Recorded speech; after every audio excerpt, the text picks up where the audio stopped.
those watching and listening around the world. This is Shelor.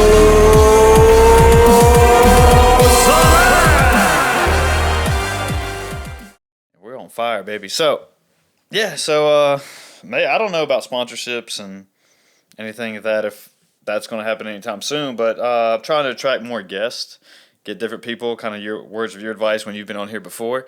But anyway, ladies and gentlemen, I didn't even introduce my man, Big John Dub, bringing that big dick energy back today. Salutations. He's on the show before, been a while, but he came and he is found back on here. He is back, baby. So. Indeed, I am. Thanks for having me, buddy. Yeah, man, anytime. But yeah, like we were talking before, just trying to expand the horizons more, getting a few more fillers out there. I've had a few doctors on, and that's been pretty enlightening to talk to, actually. And I got a couple more lined up here in the next few weeks, and another author. And so, yeah, dude. I like the one doctor you had on there. He described himself as a cerebral proctologist, and I was like, good, because I'm a butthole bludgeoner. People act like an asshole. I'm like, there it is. Yeah, Dr. Jeremy. He was a cool dude. I really enjoyed talking to him. He's man, the way his brain works, I felt, I even told him like mid conversation, like, I don't think I can be in this conversation right now. But man, he was. That's how we grow. That's how we grow. Of course, you can be there. You gotta get out of that comfort zone. You gotta get out of it. A lot of people don't realize that, but you do. So, toast, buddy. Yeah. So, what do you got there? So I have a adult beverage from the Kung Fu Ballet series known as Clown Shoes. Luchador at Sunrise. Imperial Stout aged in bourbon barrels with cinnamon vanilla, ancho, and chipotle chilies. It's not bad. Chipotle chilies. Okay. Well, I just got a little glass of red wine here, and if I finish that and we're still talking, we're still moving and grooving, I always got my Buffalo Trace here, so pour me a little glass of that, man. Get that little whiskey fix on there. You're more of a Scotch guy, is that right? Or Scotch, whiskey, Irish whiskey. If it's brown, I'm down. Is that always how it's been for you? I always. All right. Well, here's what I guess I'm asking is that I know a few older people who tell me they can't drink dark liquor anymore, and it's only clear liquor. Yeah, it's because they're rowdy.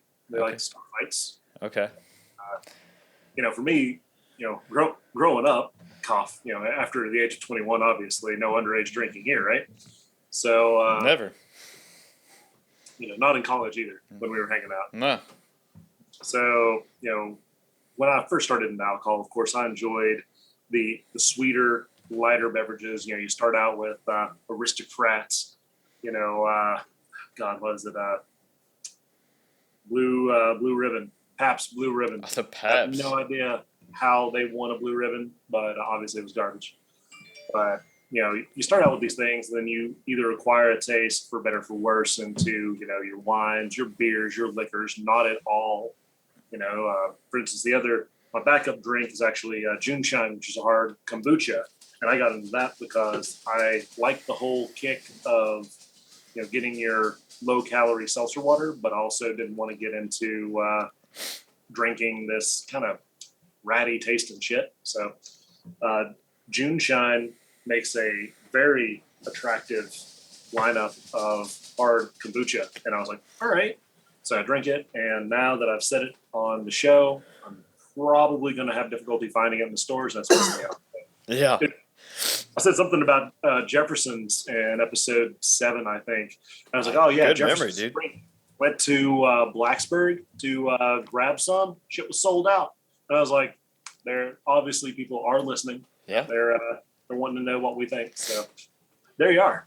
Well, speaking of sponsorship stuff, I'm waiting for that one day that Buffalo Trace or Jack Daniels or even Jefferson's would see us on the old interweb and sliding a DM like, hey man, we heard you drink whiskey on a podcast. Here's a bottle. Yeah. Drink it on your next one. Yeah, put it up on the shelf. One of the podcasters that was doing some gaming was paid $10,000 to put a Snickers bar on the table in the back just so that there's brand recognition there. $10,000, that's not bad.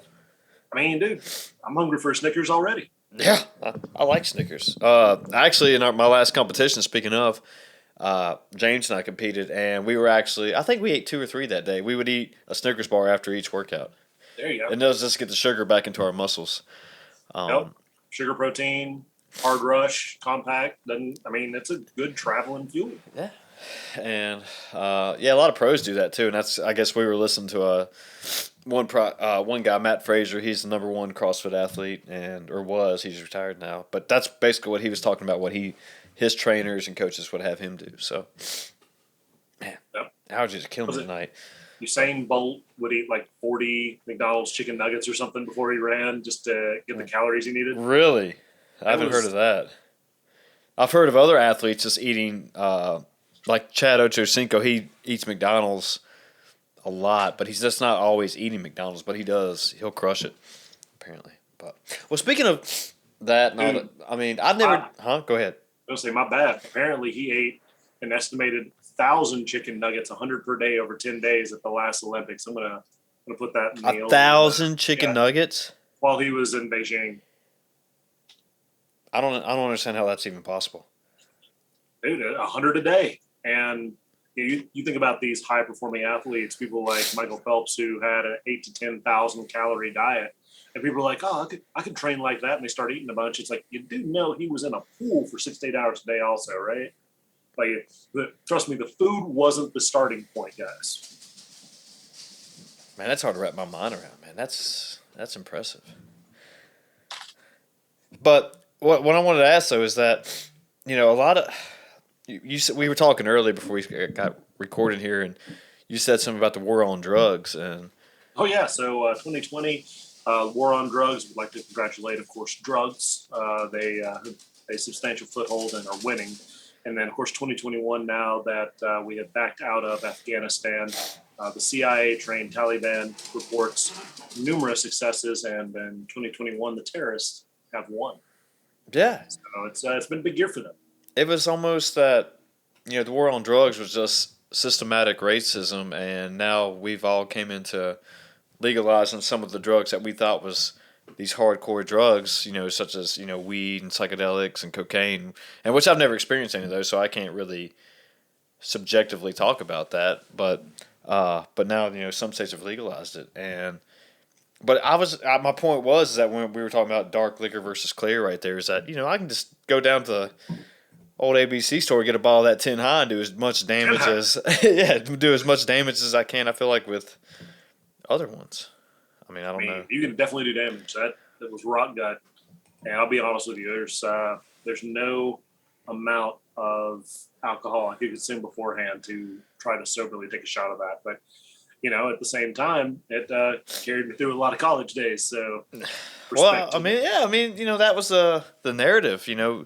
In college, half of us are all, broke and just, working. The other half are near broke. Yeah, just working to get to just to pay the rent and whatever bills we had, and the rest of it was just like, all right, we going in halves on a keg, or what are we getting tonight for the party? What's up? And then, you go see a $10 bottle of liquor. Dude, there you are. Looks pretty good. Party in a bottle for $10. Yeah, so that was, like I said, the narrative in college for us. Speaking of it, and, we never went crazy on. Maybe it seems like we did for a while try to get Jameson a little bit, but that was the big ticket items was Jameson and occasionally a keg of Yingling. There you go. We were balling. Yeah. But dude, if I've had a keg of Keystone, I've had 50. It was definitely, it was affordable. It was delicious. It wasn't the silver bullet, but it was near enough to it, and it ran through, and people were picking it up. Radford, I think, what were the years that the 7-Eleven broke 2 records at Radford? One was for the most beer sold in a year and the most beer sold in a day. Well, it's got to be before 2009. Probably during Quad Fest. For folks who don't know what Quad Fest was that went to Radford, it was around 420. That Thursday of 420 through the whole Sunday, maybe sometimes Wednesday, it was just a giant, huge party on camp. Well, it was kind of on campus and on the outer parts too as well. It bled into campus, but it was all light side, dark side. It was good times. There was a lot of good times, and then Penelope Call decided that she was going to, which I guess it's probably a bad image for a university, which is not I'm not advocating for partying and that we should be doing this, but you should be drink responsibly as always. But um, I guess that's how Radford got its name, obviously. But now that it's gone, I mean Radford's not really even known for anything. I feel like. Well, we had a really good year our freshman year. We came into the rugby team. Actually, sorry, the rugby club Yeah, being club team. the number one in the nation. Yep. And they weren't sponsored by Radford. They're a club that went and did it. So talking about a really what do you call that, rags to riches sort of coming up and really kind of giving it story. Started from the bottom. Yeah, I'm surprised nobody's done a movie on that. Room to the Titans and stuff like that, where it's a team of ragtag, what is it, Mighty Ducks, shit like that. Yeah. Nobody's done the Radford Rugby Club that went on to get a national championship, unfunded by a college. Like that's some pretty heavy stuff. And whoever's watching this and takes that idea, I only want you to send me my boy here a bottle of very nice whiskey, $100 another. Thank you. Preach. Is it because rugby is not a popular? I feel like rugby is not a popular sport in Southwest Virginia. And neither is lacrosse. I only know a handful of people who've played, but I think they were from Northern Virginia, and I got one buddy who grew up in Montgomery County, and he played lacrosse. But in my high school, we didn't even have lacrosse or rugby. I don't even know if I had heard of rugby till I got to college, or maybe I heard of it, but I just never really knew anything about it. It was kind of like hockey for me, I guess. Oh, you played hockey? No. I didn't play hockey, but I remember being little, and Roanoke had a minor league team. I guess it was a minor league team for hockey, and at the Civic Center, we would go up there and watch a game. But I didn't know what was going on. The only thing I knew was that a fight might break out and people got hit up against the glass. And what you just said, whatever I saw in the Mighty Ducks. Shout out Gordon Bombay! Yeah. The less crazy Shane. Exactly. So, growing up too, I think we had the Holy Trinity, which is American football, basketball, and baseball. And people were like, "What's soccer?" Like here they call it football other places, so we don't care about it. We had a good cross country team. I mean, our football team consistently was top 3 in the state every year for 15 years. Tell everybody where you which high school. Well, I guess you don't want to tell them which high school. What your area? Gate City, Virginia. Okay, there you go. But the Gate City Blue Devils were, consistent powerhouses in football. Probably had our weightlifting facility until I went to Radford College. I'd never seen anything better. Like most private gyms that you would join a membership for, you're like, oh, that's not too bad. Not quite like the field house though. But people were saying, oh, why are you spending this kind of money at a school for the football team? It's like, well, the football team more than pays for itself. And it's the same pros and college. For sure. It's like, what does Virginia Tech spend, 10, 20, I don't know how many millions on coaching staff and equipment? It's like, well, because what they do for like putting butts in the seats, 2020 notwithstanding, and just bringing in that kind of revenue, it's, would you pay $1 to make 2? Of course you would. It's a no-brainer.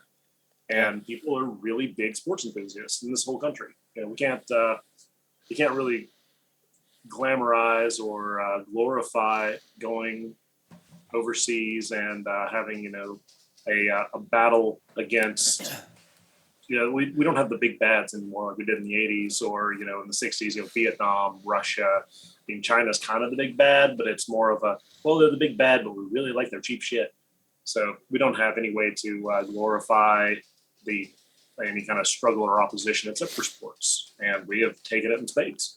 Yeah, so a couple thoughts on that. That when I did an internship for strength conditioning basketball school in Sarasota, Florida, right, fresh out of college, and like Texas and Florida, they take sports like that seriously. Like some of the high schools down there, their stadiums are as big as a college's football stadium or basketball arena. And like I was just amazed by how much you're talking about.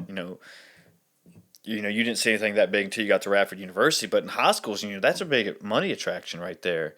And there's a lot of pride and I'm all about it because money it attracts money and The it Raptors attracts a basketball lot of team is attention. top five in Virginia, and usually makes a national headway every year. And then, like you said, when you get to the university level, some of those, if you're in a top 25 team, all that money that's usually is probably what's paying for academic buildings It is. or more. And a lot of people shit on it. We could get into how athletes should get paid or should not get paid, and what coaches are making. I think Nick Saban's one of the highest paid coaches or not the highest, probably the highest paid college football coach, but also the highest paid government employee in Alabama. I think that might make sense. Oh, so he gets technically paid as a government employee? Yeah, so it's a Nice. state government, so. Well, so in college, just split up things in a different way. I know who was the guy that went to Michigan, but he came from the pros. Tons of them, dude. Recently, though, Harbaugh? Jim? Yeah. Yeah, Jim Harbaugh. So he turned down a $6 million a year contract to go and coach for $8 million, and this was 7 years ago. I mean, you're talking about coaches. They get blamed either way for the success or the loss, but there's the dogs. Yeah, they gotta make sure. But you're talking about people that are crushing the numbers in terms of what they get paid per year. Now, of course, do they work a 40-hour week? No. I mean, you're talking about people that are putting in 80, 90, 100. I mean, it's their life. When they're not, working with the teams, they're doing team building, they're doing, sponsorships, viewing, because, sponsorship, you take that, opened up with sponsorship. A winning team in football, like Nike, will pay them to put little check on their jerseys and their cleats and stuff like that. Mm-hmm. Well, now all of a sudden, you're making that kind of money. And what does it do? It helps you fund your academic pursuits. And I want to segue out into something I'm excited about, esports. So Radford has an esports program now, and I'm pumped. A lot of universities are going in that direction. Oh. I went to a seminar when I was working in rec sports at Radford about how esports was growing and how a lot of universities were giving out scholarships for esports now. And I was amped for it. I was like, do it. I mean, dude, if when I was going to college, if they would pay me to play video games and then subsequently jerk off, I mean, I could have probably funded world, cancer cures, could have figured out how to get my doctorate and, political justification for whatever the fuck it is I want to do, because I just made all the money just playing video games. Well, I mean, think about it. I mean, we basically, you and I, Roger, Matt, and the whole Radford University crew, video games is one of the things that brought us together. And it keeps us together, too. I mean, Friday and Saturday nights, I was telling, I forgot who it was, James, I think, down at the gym, that usually that's my Friday and Saturday night, late night, that we get on there and connect back with each other and just talk. But if we would have had opportunities to play video games in college and actually, have some type of scholarship to actually pay for our tuition, about it. I mean, why not? We would have been drinking a little better than 10 high. That's for sure. Oh, for sure. But I mean, it's it's one thing that we were passionate about, or that we still kind of. I don't play as much as I used to, but so you get on from time to time. I do too. Yeah, but I mean, you find that passion, and if you enjoy playing it, it's just like you're saying that. If you go to work's not work if it's something you really enjoy doing every day. Right. And there's a lot of people who can't find that passion. But I guess my point is that if we would have found something like that, it brought us together, we enjoyed playing it, plus it was also not only helping ourselves, contribute back to the university, but contribute to our skills. I mean, it's a win-win. And exactly. It's a huge industry, too. I mean, it's only going to keep growing.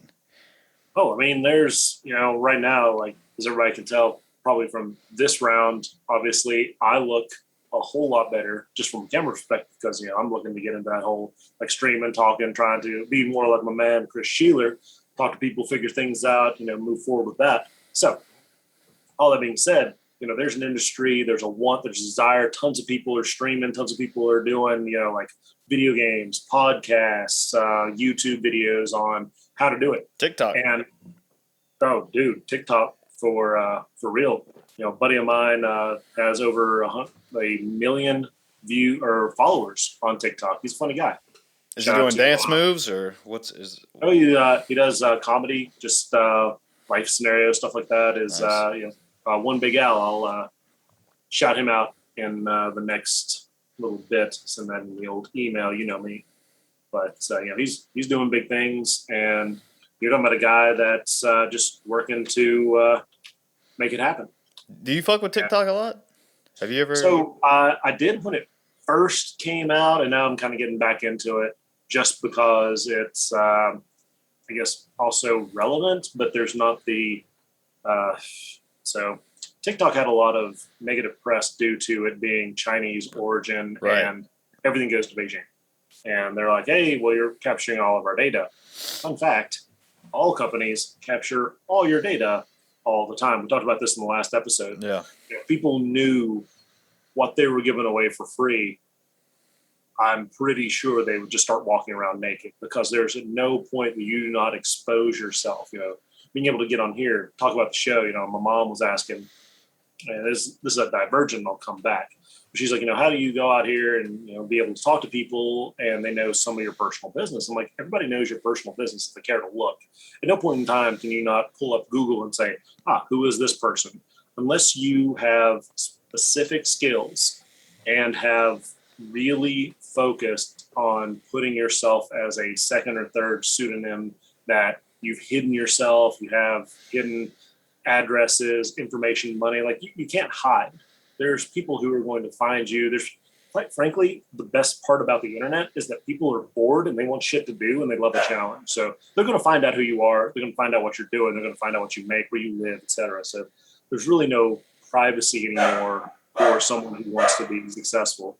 And you take all the female celebs, like 2018, 2019, when they had all of their accounts hacked, and there's a lot of very private photos released of these celebrities, and people are like, oh my god, how did this happen? It's like, honestly, how did it take so long? And obviously it's kind of tie into the back of, do I fuck with TikTok? Sure. I didn't for a while because I was a little frustrated at the idea that China was getting all of my information without me being able to get any of it back. But now they're really providing a good user-based feedback. They give you the information. You're checking the metrics on what you're uploading to. By the way, I did like all your videos on Spotify. Shout out for that.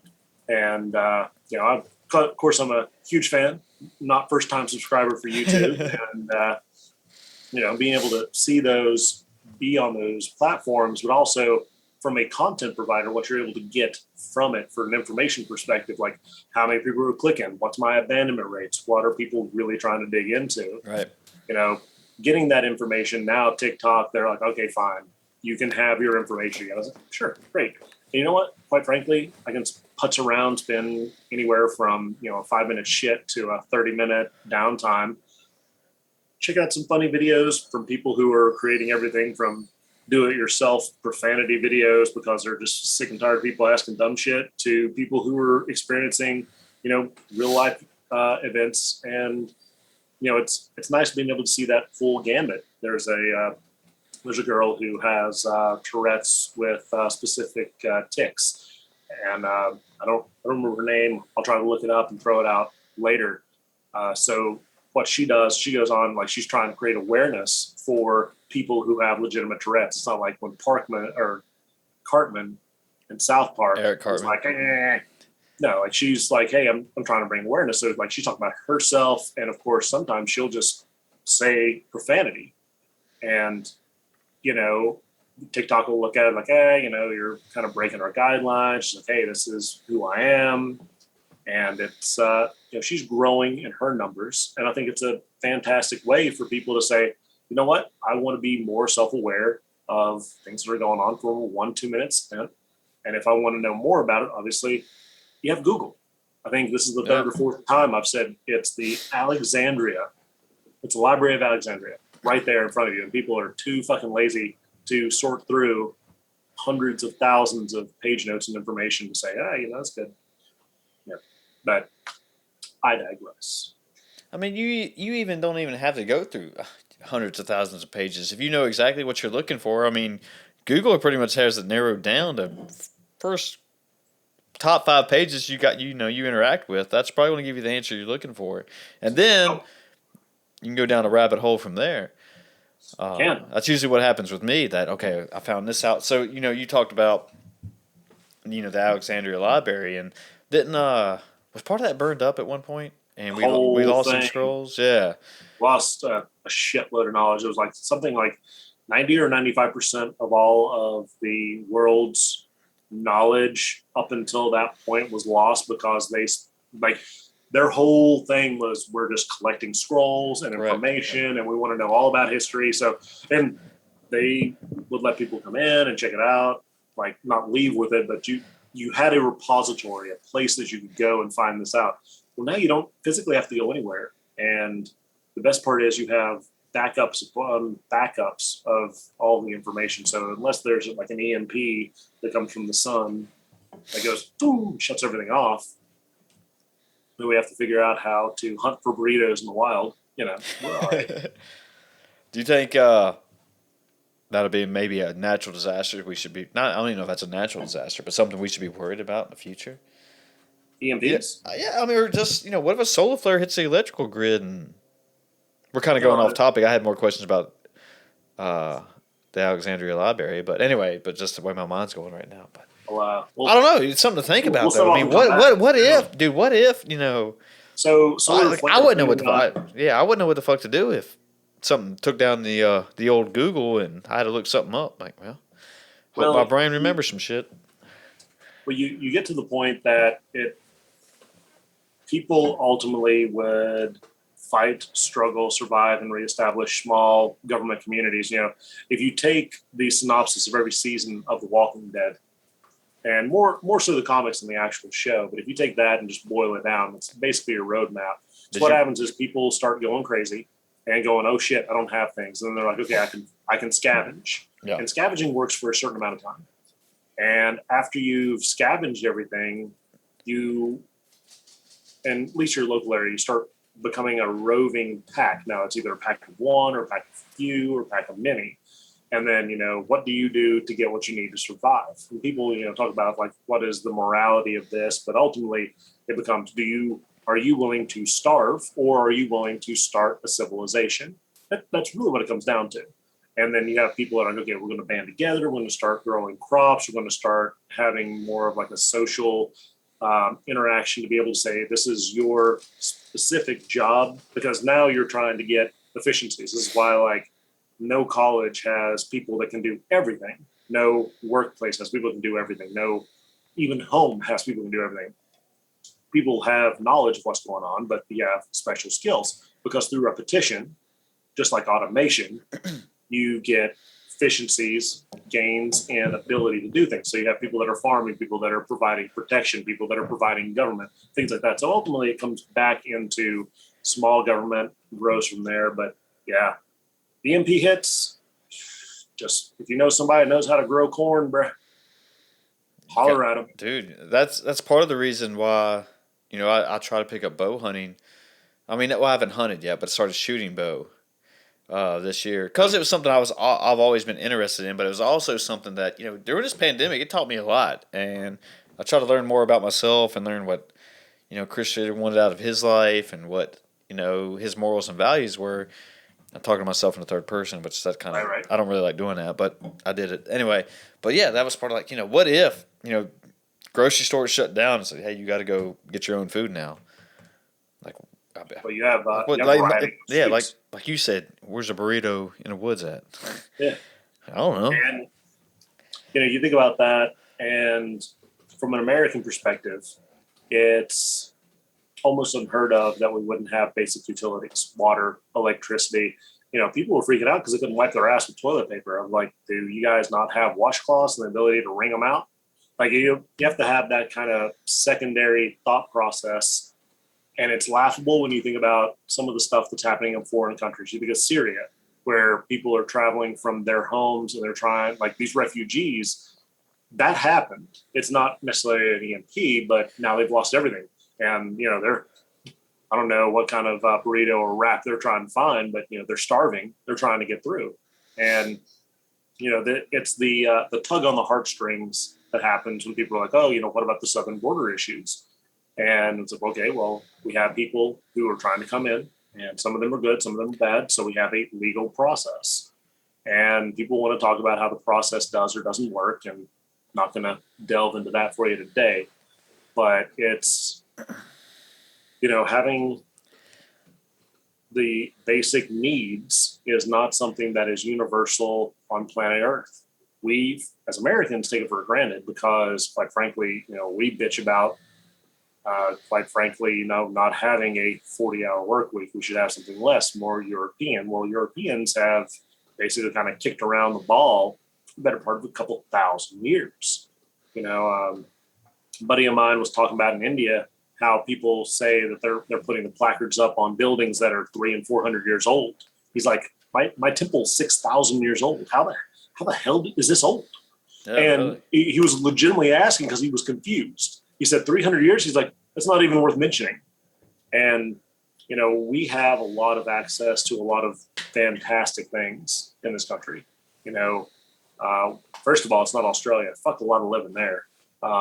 Everything there can kill you. Mostly here we have bears, cougars, bobcats can fuck you up, but there's like that guy that got attacked by the woman got attacked by a rabid bobcat in South Carolina. I haven't heard that. Shoot it. And, but these are things that happen. We don't have any super dangerous, we have moose in the north. Like, not a lot of things that are out there to actively kill you. And so it's a good country to be in. We have a good infrastructure and a lot of very positive opportunities here. So, you take it with a grain of salt. You want things obviously to be better, but we have it pretty good. Yeah, I mean, we're living in one of the That's my best. soapbox. Sorry. No, you're fine, dude. We're living in probably the best time to be alive. Like we've been talking about the whole time right now. Just in the palm of your hand, you have access to any information that you want at any given moment. And then you can also connect with any person at any time in a span of seconds, just with a tweet, a Facebook message, an Instagram, or whatever. But what I wanted to talk to you about was that, you were talking about Syria and refugees. Did you, so Joe Rogan had, shout out to Joe Rogan, obviously. But he had, I think her name was Neomi Parks. Do you know who that is? No. Okay. So one of his most recent podcasts is that she is from North Korea. What's her name again? Neomi Parks. Probably if you type in Parks, What's your like why, Naomi Parks? something like that. So Threat of tyranny from COVID. COVID. She escaped you know North Korea. me. Yeah. Okay. All right. So I'm opening up the Spotify now just to be able to pull it up. All right.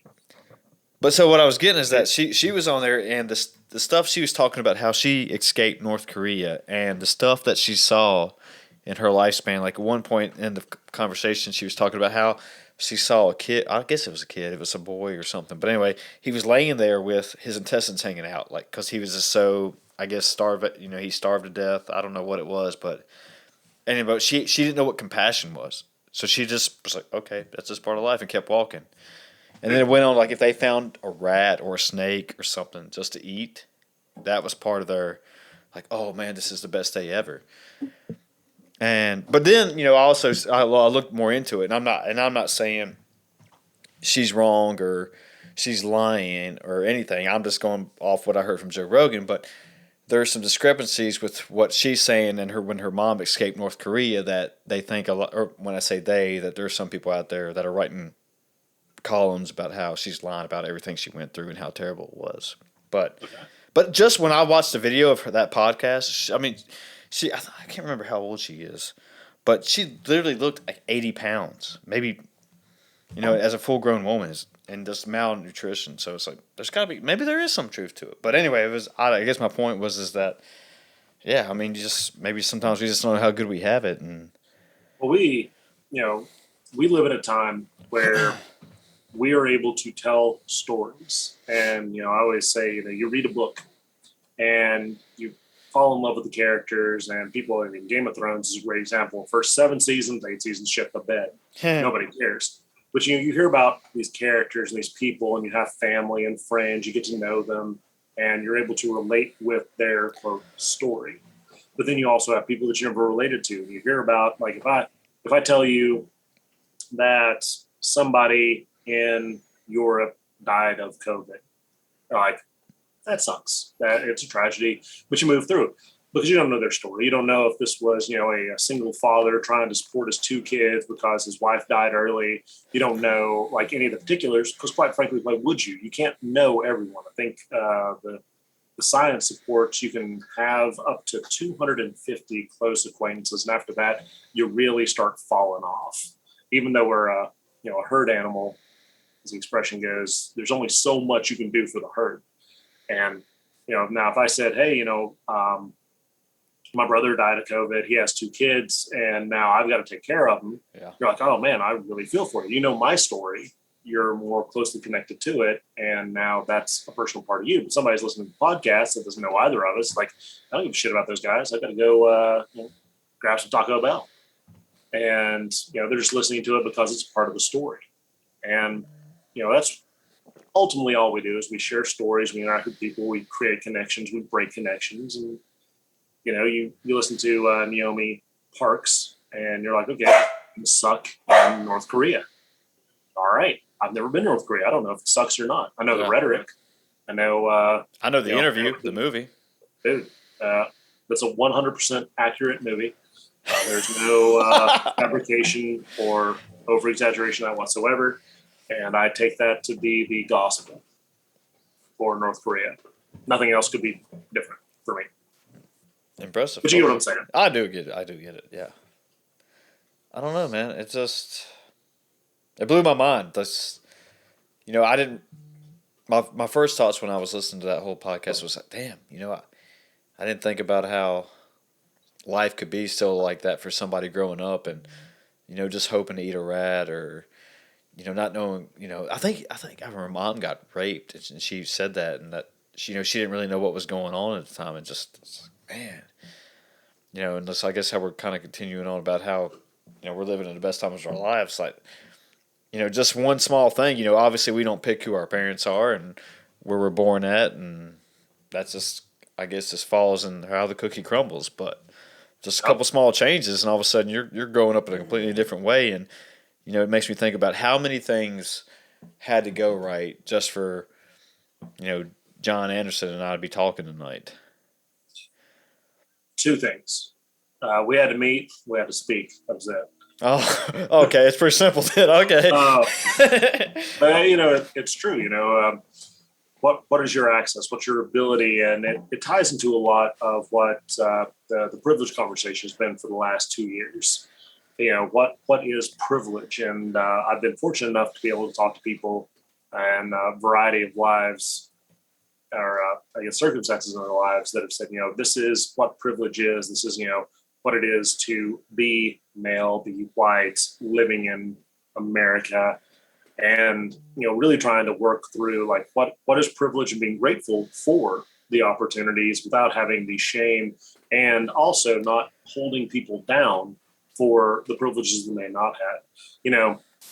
It's your responsibility to shine as an individual. If you want to, you should try to do the best that you can do. Now, if you start out in a 1,000-meter race, 800 meters ahead, and you don't finish before someone else because you didn't do the training and the working out to do better, that doesn't mean that you should take away from what they did, and it doesn't mean that you should, exemplify yourself for being so much further ahead. It's the set of your circumstances. You need to appreciate it, but also again, not hold people back. And that is a very long topic, but you hear about people from other countries, and everyone's talking about communism, like, oh, we need to have socialism in this country, and I think everybody really doesn't want socialism. They just want the government to do a better job, and they don't more often than not, but they continue to raise taxes. So it's like, we can't do better, but we need more money. There's another group in this country that does that, and other countries. It's known as organized religion. They're like, well, things suck, but we're going to need you to send that check in quick, like, and in a hurry. But, people are wanting the government to be able to step in and do more without having the government do more with what they currently have. There you go. That doesn't look like red wine, sir. No, that was a little swig of vitamin water right there. Little vitamin water. Yeah, I don't know why. I usually bring something here just so I'm not completely just trying to get hammered out here on the podcast. But no, I don't want to change. That's a rookie move, sir. I didn't want to change the vibe on that because there's a lot of different. Well, I wanted to call you out because speaking of disingenuous and the government organized religion, Coca-Cola and vitamin water. So Coca-Cola has vitamin water, and I didn't know that. Vitamin water is shit. It's actually not good for you at all, but it's marketed as a healthy product. Correct. And oh shit. What they did is they actually went to court because people were like, "This is sugar water, and you're selling it as a healthy drink. WTF?" And they said, "Oh, it's actually so ridiculous for people to think that it's healthy that we can say these things because no reasonable consumer would think that this was a healthy product." And they won the court argument, and therefore, folks like you and myself from time to time have vitamin water. Well, is that the case with most drinks and foods that way now, that they say zero trans fat or zero sugar, but it's still obviously... There's a lot, and it basically becomes that over-exaggeration of bullshit where it's like, oh yeah, it's this actually will make you lose weight. It'll grow your dick, and women will flock to you. It's like, really? Oh my God, I need to have 5. And all of a sudden, they have 5 of them. They have a heart attack and die, and the wife takes you to court, and they're like, what the fuck? And they're like, no reasonable person would have thought this. What are they going to say? Well, you're right. My husband was an idiot.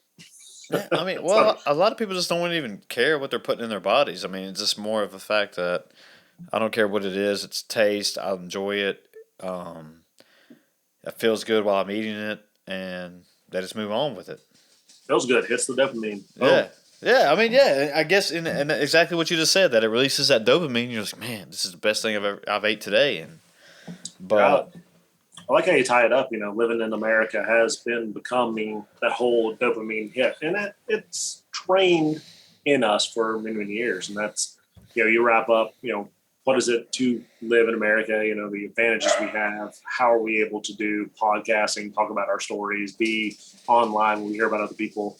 What would we do when the apocalypse happens? And all of that comes together when it's really like we're put in this bubble of dopamine hits, constant, consistent dopamine hits. We want to know the next. We want to know the more. We want to be a part of it. And it's, a large part of the consumerist model. And you talked about, when I made that lighthearted joke about the war on drugs in Afghanistan, people want to know what the next big thing is going to be for our, the struggle, war, and the AOR, the Middle East.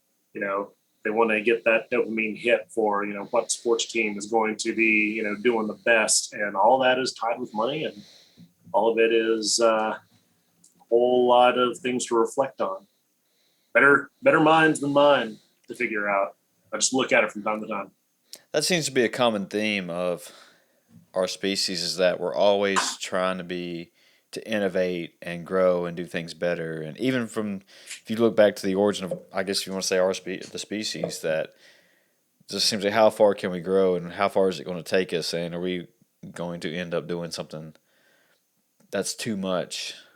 There's always going to be a new iPhone. There's always going to be a new car, always a new laptop or something, is faster, bigger, better, blah, blah, blah.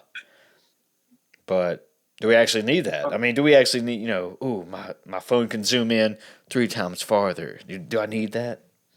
My brain says yes, but do I really need it?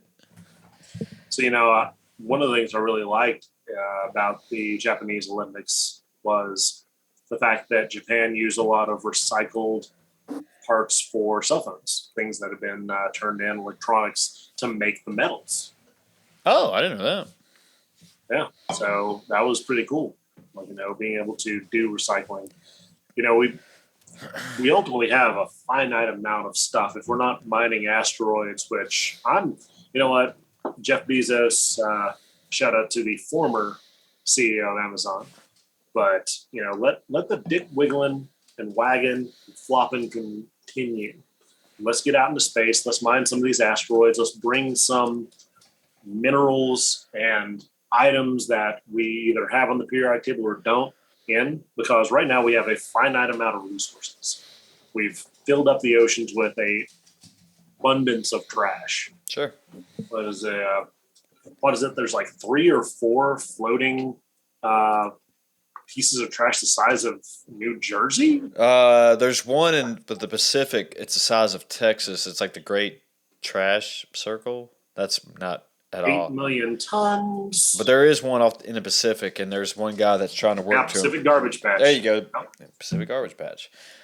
I forgot the name of him, but he's actually built a net, and he's trying to bring in all that into that net and actually use all of that to, for good of the human population. So, recycle it, burn it. Trying to figure out what to do to. When you burn it, obviously it goes up into the air. What's the air quality? We have plants. Plants consume some of it, but we keep beating around the bush for how we're taking care of all the plants. But I think somebody challenged Jeff Bezos in 2017 or something like, "Your name's Amazon. You should support the Amazon." And someone said, "That's a good idea," and that was that. What do you think about him going to space here recently? I love it. Absolutely. Keep going, Bo. Keep going. Like, he's first trip, go up there, take a look at it. He came back. He's like, "Oh, this is good shit." And now he's working with NASA. And it's like, "Hey, I think you guys were a little harsh," which is, I always appreciate any time that the private consumer and the individual. Now, of course, he's wealthy, so he gets a little more publicity to do this. But I love it when people check the government on their shit. And, this should happen in any and all countries. I think, was it Marie? Wasn't Marie Antoinette, but who said let them eat cake? Was that Marie Antoinette? Not sure. You're gonna have to fact check that one. So I got my iPad here. Oh yeah, that was dude, go gadget brain. That was Marie Antoinette. Okay, let's go. It was so let them eat cake was a misattribution, and it's let them have their cake and eat it too, and it was the whole duality, dichotomy, whatever you would call it, that I'm failing in English, which was letting people both experience the joy of what would be eating cake, but then when they're done eating, the cake would still be there. This is what the rich were doing. Sure. Basically, they're able to enjoy all the fine things of life, and then when they had consumed everything, there was still more to consume because they didn't have anything to lose.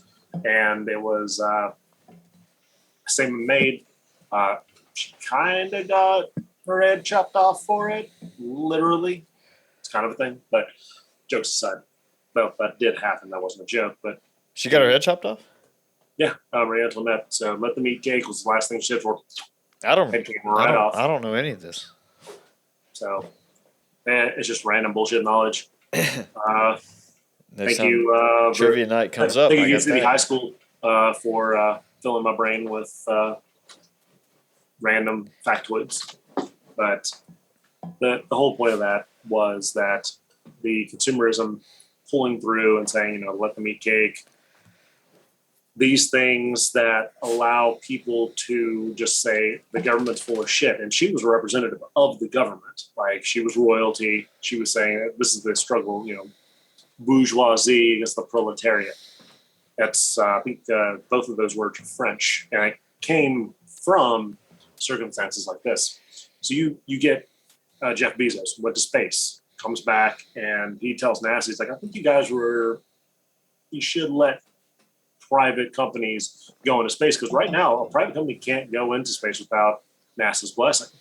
So, well, he's not in this country. So he's basically telling NASA, he's like, hey, he did it. It was a big dick flex. He said, I'm willing to pay $4 billion for you guys to correct your mistakes. And I'm like, my man.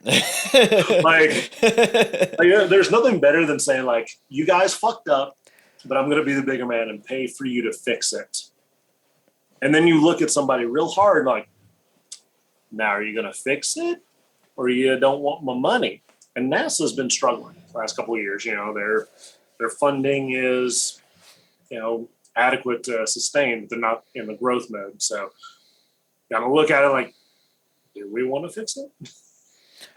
I'll be curious to see it, but I like the fact that you have now people that are willing to say, hey, I want to build a rocket ship. I want to go into space, because once we start exploring space, we can start fucking up other planets, not just our own. Oh yeah. We'll just go there and do the exact same thing over again. But isn't America trying to go back to the moon again? I think everybody's trying to go back to the moon. I thought we were no like idea there was why. another. For some reason, I thought there was another space race, or I read this somewhere or heard it somewhere that, like, oh, we got to get back to the moon, and we're trying to beat China and Russia again. Could be wrong on this. I don't usually fact check anything I say unless you do it. So, Well, I mean, I love fact checking because that's honestly how. well, we people want grow. that because that way I don't get a DM or something like, oh, you're wrong on that one. Like, okay, I know. Sorry, I said something stupid. It happens. So I'm seeing the space race is right now Bezos, Branson, and Musk. So Honestly- it's just between those three that are just, let's see what we can do. Yeah, so I'll pull you a nice Bloomberg article. But you get these guys going in, and it doesn't matter who's the first to moon. It was America. We made the videos. Obviously, it proves it. I like how Allegedly. Neil Armstrong. Because someone said like, "Oh, you've never been to the moon. You're full of shit." And he just like punched the dude in the face, and he's in his 80s. Really? Yeah, just like decked the guy. Let's go, Neil. I get behind that. You get people like, well, if we went to the moon, why didn't we go back? Well, do you think we've been to the moon? Sure. Okay, I do too. I just want to see what your stance was on it. I mean, I think it's fun to joke around about how, oh yeah, it was made in a Hollywood studio and blah blah blah. But I mean, what was it, the 60s that we went to the moon? 70s. When was JFK we tried. president? We tried in the 60s.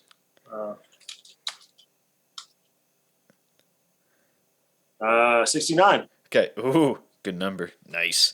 Boom, got him. So, Apollo 11.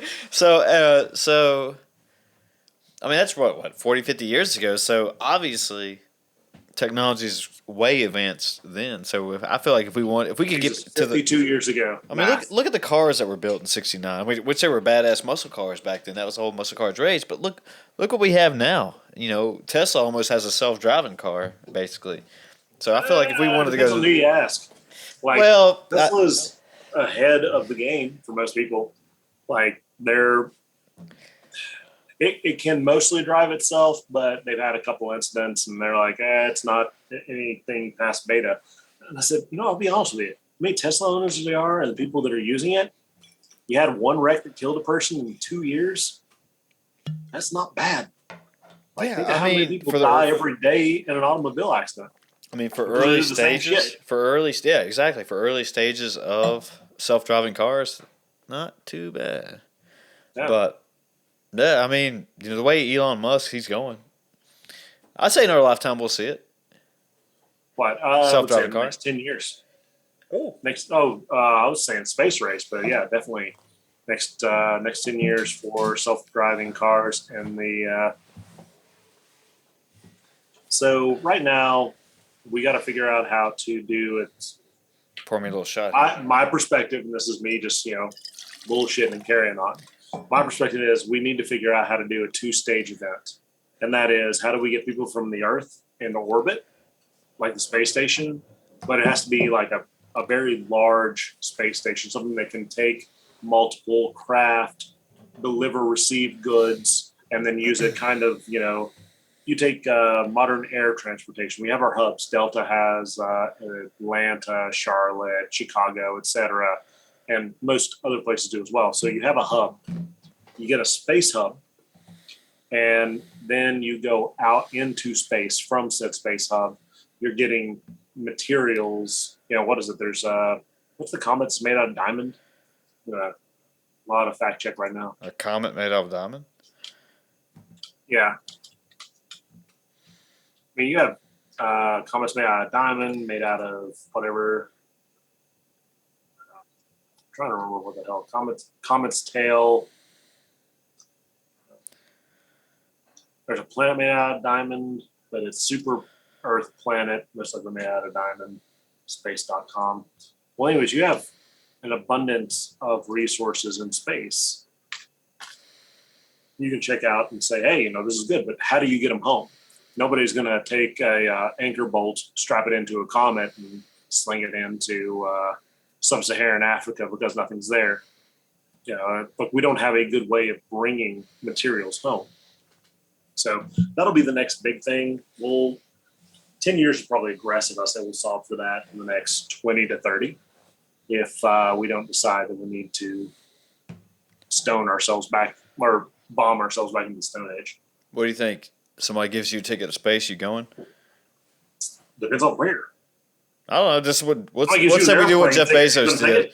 Just ride up there for a couple minutes and you come back down.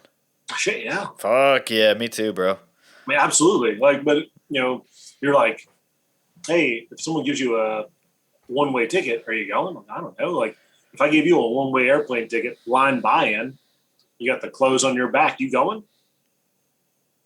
You could end up in Tahiti. You could end up in Antarctica. You could end up in fucking London. I mean, you could end up 30 feet away. You don't know. Yeah, I don't know. It's that risk factor that yeah. It's like you're taking a gambling chance, that let's go. There's people gonna be all about it. I like that guy that paid the money and then said, fuck it, I'm busy. That guy's a warrior. I was like, what you doing? Nah, man. So here's an interesting question. So I went to shut up. The NRV, I guess it was the fair, Dublin Fair, NRV Fair. Right. When was it? A couple weeks ago? I don't know. Right. Anyway, somebody sent me a DM. They were looking for bull riders. You didn't have to be good. Just $2,000 to ride a bull. Sold. Hey, that's my first thought was that I'm in there. Like, you don't have any qualifications. You just got to be willing to ride the fucking bull. Get in and go. All right. Yeah, and then I told some people that and they're like, "No, you might die." I said, but you also still might. I don't know how many people die in bull riding accidents, or even I don't guess it's an accident, but the bull spears you with a horn or tramples you to death. Yeah. That's pretty much it. An easy 2G for less than 8 seconds. Dude, maybe more if you're good. Well, if you're good, if you come out riding, it's like natural, like baby. $2,000 to get on, 8 if I win. But yeah, so anyway, we went. I didn't ride the fucking bull, but we watched it. There, I saw one person out of, I think maybe, I was probably more than 10, less than 20. One person more than 8 seconds. There you go. I was like, damn, I could have got on there and wore a helmet and fell off. Right? But dude, yeah. But I was like, dude, I mean, 2K, man. It's about the chances you're willing to take, and you have to do that. Risk versus reward. Are you going to get on a 3,000 to 5,000 pound animal and say, "Hey, fuck it, I'm good"? I mean, you see those guys, and they talk about in their 40s, their shoulders are fucked up. Like they get in, like they got a small left bicep, but they're wrapping in the right. It's like, like this dude could do one arm pull ups for days. I mean, that's with anything. If you CrossFit gets a lot of shit for that, but with professional sports, that if you put your body through that amount of training and amount of hits they're taking, I mean, there's players now that speak on documentaries about how they can't get up in the morning without having to pop Advils or something. Right. Your body's going to break down, and plus it's like two cars just headbutting to get, if you in a football analogy, constantly, unless obviously you're the quarterback or the punter or the kicker, but those linemen and stuff, I mean, immediately every other minute, another hit. So wham, another minute. I think someone did the math, because there's always someone doing the math, but straight up said that being hit by a professional lineman is the equivalent of being hit by an Chevy S10 going 30 to 40 miles an hour. And that's a So- small truck. It's a, Yeah, it is a truck. It's a truck, yeah, but the S10 is, I think it's a mid-sized one. But I was going to say, if you had like the full-size big boy, but still, all right. Still, So think about this. Just being now, hit, if I paid you $2,000, would you stand in front of an S10 and get hit by it? I don't think so. I mean, What just if I give you football pads? that would help, but still, I don't think so. But all right, so I mean, even think about this. Even if it's an S10 or it's one of those smart cars that look like a little turtle. So I guess I mean I don't know anything about physics, obviously, but anything going 10 miles an hour and you get hit by it, it's probably gonna hurt. I mean, just think about a baseball. When they get a baseball, when they throw a person will throw that a good pitcher might throw 90 miles an hour. That shit stings. Oh, What is it? 90 feet away? something like that. 60 feet? 90 feet. It's the space. Pitcher's mound to the home plate. I don't want to be hit. So if you got something, I mean, that amount of mass and 60 feet. okay, so that amount of mass and weight coming at you, I don't know, dude. Well, it's I don't want part of that. velocity times speed plus mass equals velocity. That's it. So Nice. you can do the math, and some things hurt more or less based on that. Some things, throw you against the wall. Some things go through you and into the wall. I like It's that. all, of course, that math. But it goes back into: would you go into space? Would you ride a bull? What's the risk and reward? Now, if you grew up watching the Iron Giant, watching Star Trek, Star Wars, and the only thing you ever wanted to do was be able to see the horizon of the sun over and outside of the Earth's purview, that's your jam, man. That's not even a question. You're going to do it. Mm-hmm. And if you're the kind of person that's like, I don't want to leave my apartment, not worth it. Yeah, I don't know. That's what really separates the men from the boys. Sorry if I shouldn't gender specific right there, but yeah, that's what I like to say. But you know what? I'm going to throw it down a little bit for the gender specificity, which is a fake word. But Sounds real to me. treat people with fucking respect, or just be quiet. That's it. There's been a lot of people talking for the last 2 years, 3 years, transgender rights, what it is to be a boy, be a girl, be a man, be a woman, be non-binary, binary, etc. It's like when you come up to somebody, you say hello and you call them by the wrong thing. First of all, if someone identifies as something else, just don't be a cunt. And that's non-gender specific, by the way. Just correct someone and say, oh, I go like this. And then, and only then, it's the responsibility of the other person to say, all right, I'm not an asshole. And then you go about your day. That's it. It doesn't matter. There's been people who have looked like the other gender for thousands of years. People that are, pretty boys, ugly women. And of course, this is coming from me as a cisgender male, calling those two things, maybe perhaps an ugly woman is a very attractive man. I don't care. The whole point is, if you want to talk to somebody and be respectful, you will be. You'll be an asshole. You'll be an asshole. But the sensitivity therein, people having struggles, you shouldn't deny or denounce that. But people should also understand that, you introduce yourself as something, and that's fine. Mm-hmm. Other people respond, and that's, if they respond respectfully, that's fine.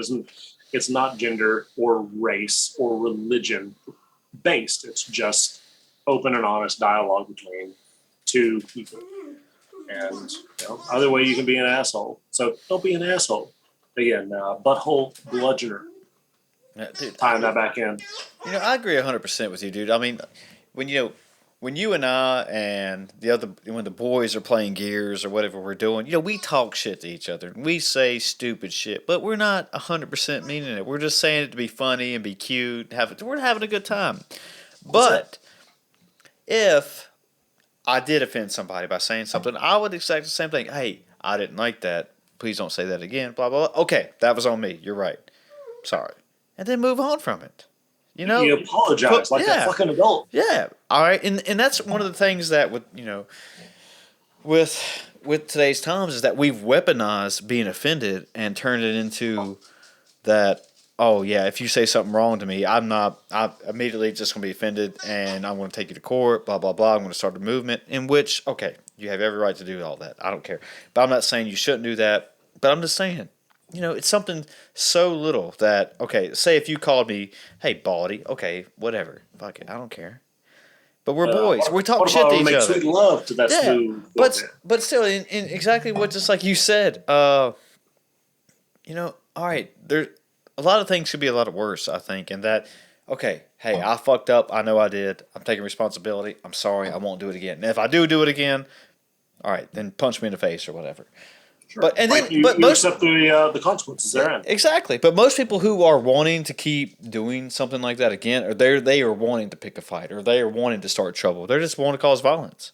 No, they're ready for the ruckus, and that's we're glorifying the aggression. It's the same thing I was telling you we do with sports. It's that observation of two entities that are coming together, but now we're able to specify to such a degree that it's like, oh well, look at me, I was offended. I'm waving a flag. Well, what about the other guy? Well, I'm not an asshole, and now it's in fight. Okay, wins. Oh, Street Fighter. And it's just absolutely ridiculous that people can take a step back and say, look, you can be an asshole and I won't have anything to do with you. And you can be an asshole to other people. And then if you, let's say it's some sort of more familiar integration, like, oh, this person's an asshole and I have to see him every day because I work with him. Okay, then that needs to be taken care of by the employer. The employer's not taking care of it. Okay, fine, that goes into legal. But if you see somebody on the street and like, hey, what's up? How you doing, sir? And it's like, I identify as a female. Okay. If you keep saying, well, sir, I'm sorry, I think you're a dude. Hey, you're an asshole. Yeah. If you're like, oh, I'm terribly sorry, ma'am, you have a great day. Yeah. Then you're acting as a rational adult. These are not the cases that were coming up that people are doing. It's the same way that the Wilkesboro Baptist Church made a shitload of money. Like Wilkesboro Baptist Church would go out and they'd say, God hates the fags at, gay rights parades. And somebody would get upset, legitimately offended because they're saying that everything they believe is wrong. They go out, they'd punch someone. Well, the Wilkesboro Baptist Church was legal as fuck. So they'd be like, oh, they assaulted me. I'm expressing freedom of speech. And so they made money. That was actually their business model. They didn't care whether or not they went out and was like, the troops are homosexuals and they're going to hell.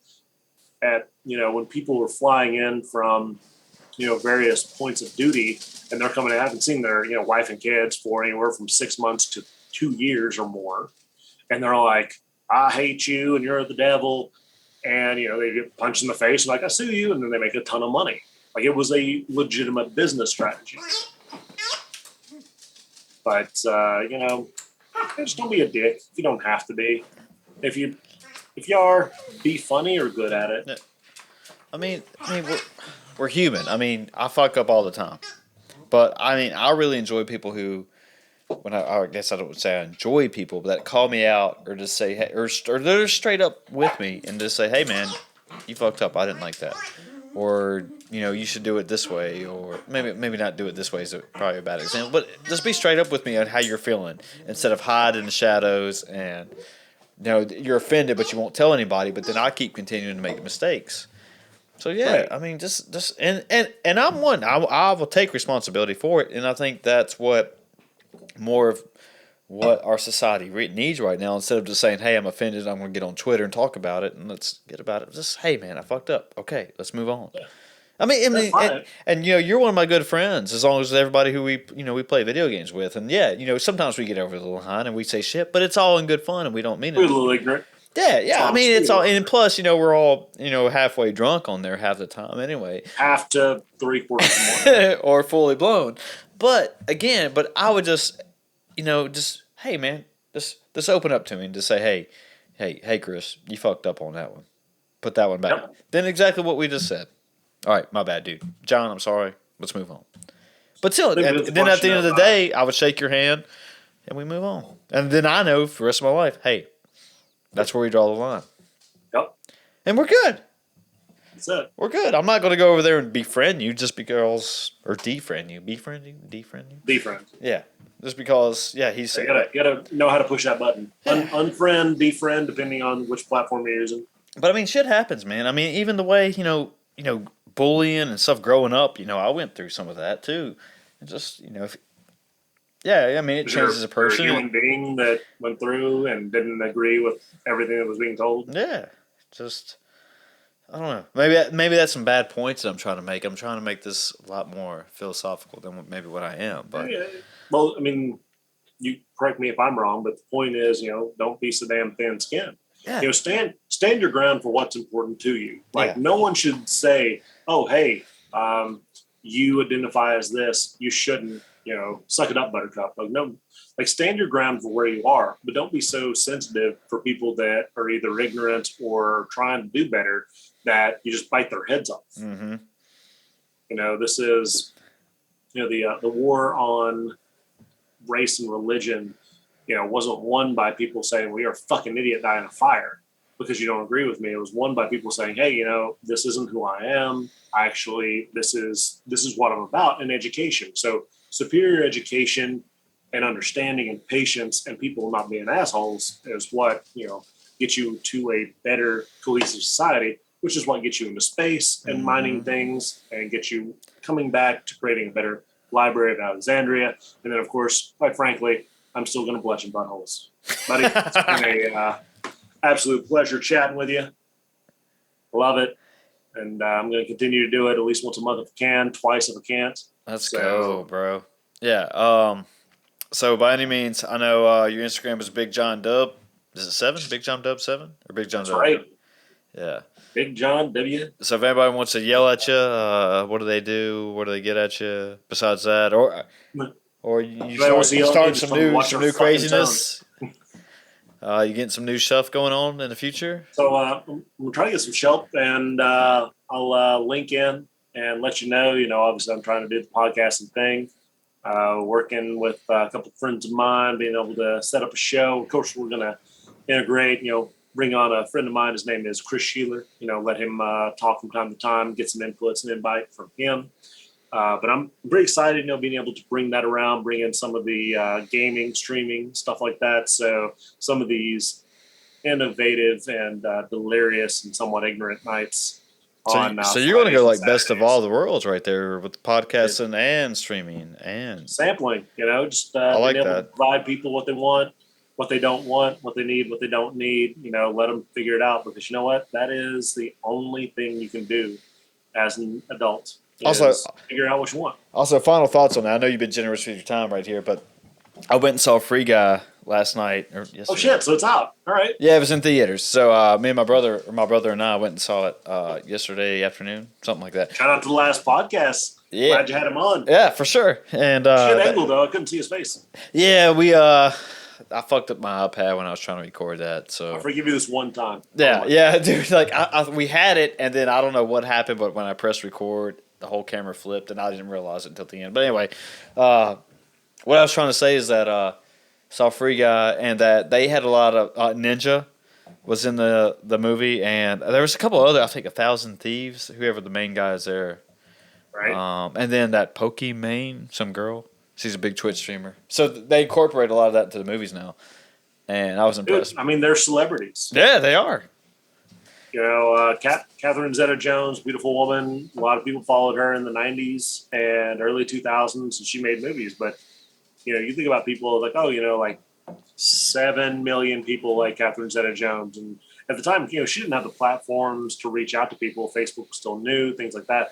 But now you're talking about people that are reaching out. I think Mr. Beast out of North Carolina has 66, 70. As a matter of fact, I will Google that. Is that where he's in North Carolina? Dude, he's a North Carolinian. And we're going to see Mr. Beast, American YouTuber. He just launched his philanthropic efforts. So he has a channel that's all about philanthropy, which is pretty awesome. But he had, what is it? I don't give a shit. Just tell me, dear YouTube, tell me what it is. I want to know. But he had, last time I checked, was videos on YouTube. So I want to see how many followers he has now. So it's 66.7 million subscribers. 66.7 million subscribers, Mr. Beast. How many people live in America? 320? 400K? Million, Jesus, not K. Hey, stop. No. 333,172 is a Sunday, August 15, 2021. Based on the Worldometer. So he's what, like a fifth of America following him? Yup. Well, a fifth of the world because, What's world population? Like 7 billion? It used to be 7. Let's see what it is. And I'm not linking these because, quite frankly, people can do it. Dude, 7.8 bill. So almost 8. 8. Ooh. Damn. Well, shout out to Mr. Beast, dude. Dude, so at that rate, that means he's 0.001%, but still. That's a million. Dude, that's actually, no, that's almost 1%. Nearly 1%. That's ridiculous. He has the 1% following him. He is the 1%.